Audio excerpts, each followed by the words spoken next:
लोकसभा से पारित हो चुके एंटी पेपर लीक संशोधन विधेयक की अगली बड़ी परीक्षा अब राज्यसभा में होगी। सदन में विधेयक को प्रगति कराने के लिए राष्ट्रीय जनतांत्रिक गठबंधन यानी कि एनडीए के पास बहुमत का आंकड़ा मौजूद है। राज्यसभा में एनडीए के सदस्यों की संख्या बहुमत के लिए जरूरी आंकड़ों से अधिक मानी जा रही है, जबकि विपक्ष भी इस विधेयक पर सरकार को घेरने की तैयारी में है। सरकार का कहना है कि ये कानून प्रतियोगी और भर्ती परीक्षाओं में पेपर लीक रोकने, दोषियों के कड़ी सजा देने और जांच और कार्रवाई की प्रक्रिया को तेज करने के लिए लाया गया है। वहीं विपक्ष का कहना है कि केवल सख्त कानून बनाने से समस्या खत्म नहीं होगी, बल्कि परीक्षा प्रणाली में व्यापक सुधार भी जरूरी है। राज्यसभा में विधेयक पर चर्चा के दौरान सरकार और विपक्ष के बीच तीखी बहस होने के आसार है।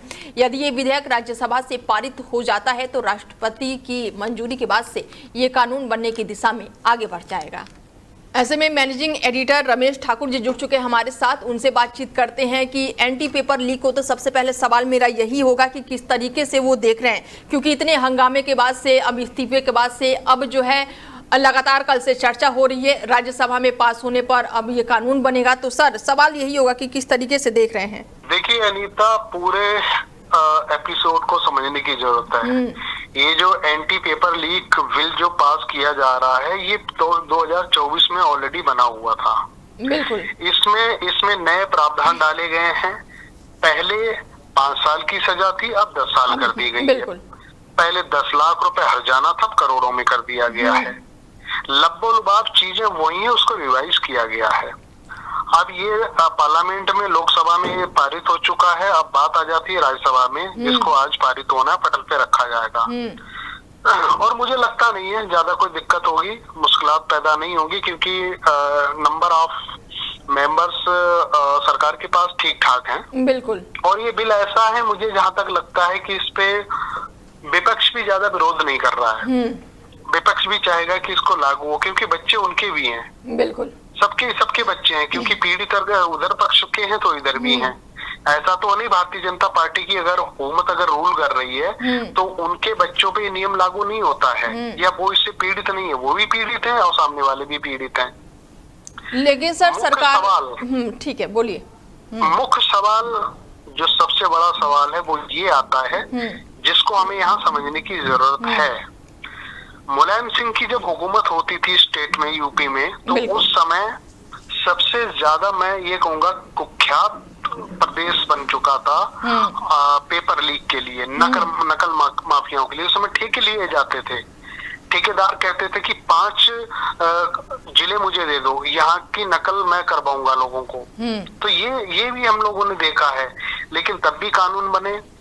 लेकिन अंत में अगर आप देखो, इसको पूरा एपिसोड निचोड़ के अगर देखो, एनालिसिस करो, तो यही निकल के आता है, आप कितने भी कानून बना लो, कितना भी कुछ कर लो, पेपर लीक की जो प्रवृत्ति शुरू हो गई वो कभी रुकने वाली नहीं है। बिल्कुल, विपक्ष का भी यही कहना है सर कि कुछ भी कानून बना लो, लेकिन इस्तीफा हो गया, विपक्ष की मांग थी, बच्चों की मांग थी, इस्तीफा हो गया, कानून बन गया, लेकिन अगर अभी भी पेपर लीक नहीं रुकेगा, फिर इसका समाधान क्या होगा? समाधान मुझे लगता बहुत आसान है। अब एनटीए के समय जो बवाला हुआ, पेपर लीक हुआ, उसके लोग पकड़े गए हैं, इतने सारे पकड़े गए। सबसे पहले फास्ट ट्रैक कोर्ट जो सरकार ने, प्रधानमंत्री ने बनाने की बात कही है। फास्ट ट्रैक कोर्ट का मतलब क्या होता है?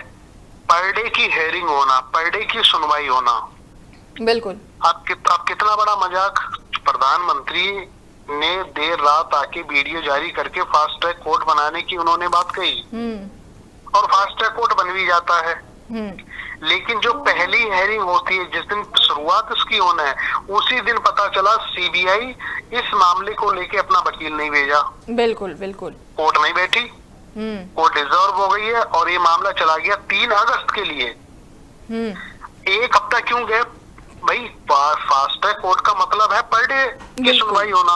तो ये बहुत बड़ा मजाक है। इसलिए मैं कह रहा हूँ, ये ऐसा मुद्दा है, बहुत पेचीदा मुद्दा है, जिसपे कुछ नहीं हो सकता। अगर होगा तो ये ऐसा करना पड़ेगा, जो अभी पकड़े गए हैं, इनको 3 महीने के ट्रायल में इनके ऊपर ताउम्र कैद होनी चाहिए या इसमें फांसी का प्रावधान होना चाहिए और जुर्माना तो दिए जाना चाहिए। अभी तक मुझे लगता है कोई एक बंदा ऐसा नहीं है जो सजा का पात्र दोषी पाया गया हो। आरोप और दोष में बड़ा फर्क होता है। आरोप तो आप मेरे ऊपर लगा सकते हैं कि रमेश ठाकुर ने पेपर लीक करवाया या अनीता शर्मा ने पेपर लीक करवाया। आरोप लगाना और दोष से धोने में बहुत फर्क है। ठीक है, तो सर क्या लग रहा है कि अभी ये जो कानून बना है 10 साल की सजा 10 करोड़ का जुर्माना, तो इससे रुक जाएगा? ये सिर्फ इसलिए है कि हम आप लोग इस पे चर्चा कर रहे हैं, शो कर रहे हैं, जनता सड़कों पे है, सीजेपी के लोग धरना प्रदर्शन कर रहे हैं।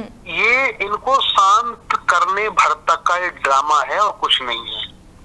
मैंने उदाहरण पूरा दिया ना, अभी आपने पूरी बात मेरी काट दी, तो वो बात अधूरी रह गई थी। वो बात ये थी, एक व्यक्ति को भी जब सजा आप सुना दोगे और हर्जाना मुकम्मल तरीके से कानून के तहत लगा दोगे, तो उसी दिन से लोगों के अंदर डर भय पैदा हो जाएगा। यानी कि सर हम उसको एक परिभाषा के तौर पर देख पाएंगे। बिल्कुल सही कह रही हो, लेकिन उसके लिए इच्छा शक्ति जगानी पड़ेगी। और इच्छा शक्ति इसलिए नहीं जग पाएगी अनीता, क्योंकि पेपर लीक और इस पूरे तंत्र में कौन लोग शामिल है? आम लोग शामिल नहीं है।